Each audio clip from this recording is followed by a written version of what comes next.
ngo nubuki Twenga twitaye ku bwoko weho ico nabo gahanga ntarabahutu harimo bari muri government mu gihugu bakoraga igihugu kabe kagikorera neza twende turi ku bwoko turi ku mwanzi w'igihugu we muri kara gahanga ke kameze nk'aka kanyamasyo aze ngo turi kuvuga ubwoko ahubwo ni ngaki imbeba yamushushwe icyo nababwira cyo ufite gusanga uwo mutoni yaraje munaruko bamaze kumuhekura bamaze kumupfakaza twese turi ku bwoko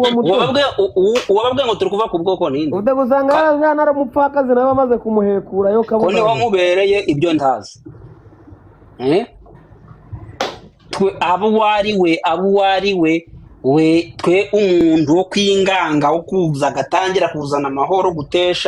kuzana amahoro make mu gihugu kubuza amahoro abaturage uwo niwe turi kuvuga twavuze ubwoko ngankora muri leta oya ahubwo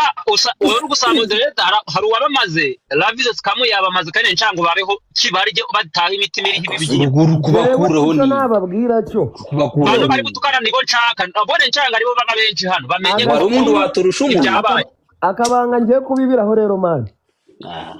ni muzaba muri nabino bigoryi bino biwerewe muzabireke bigambe uje bihagira bigambe maze nurangiye ubireke bimaze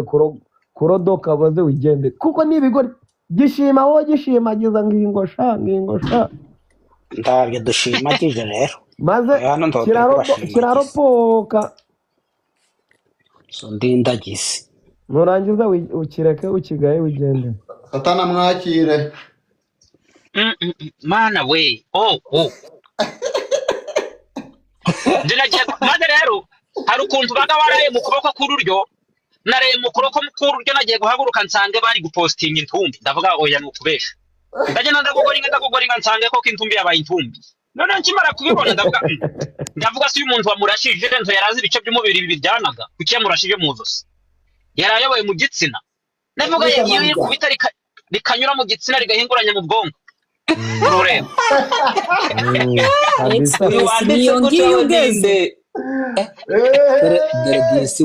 wanditse gute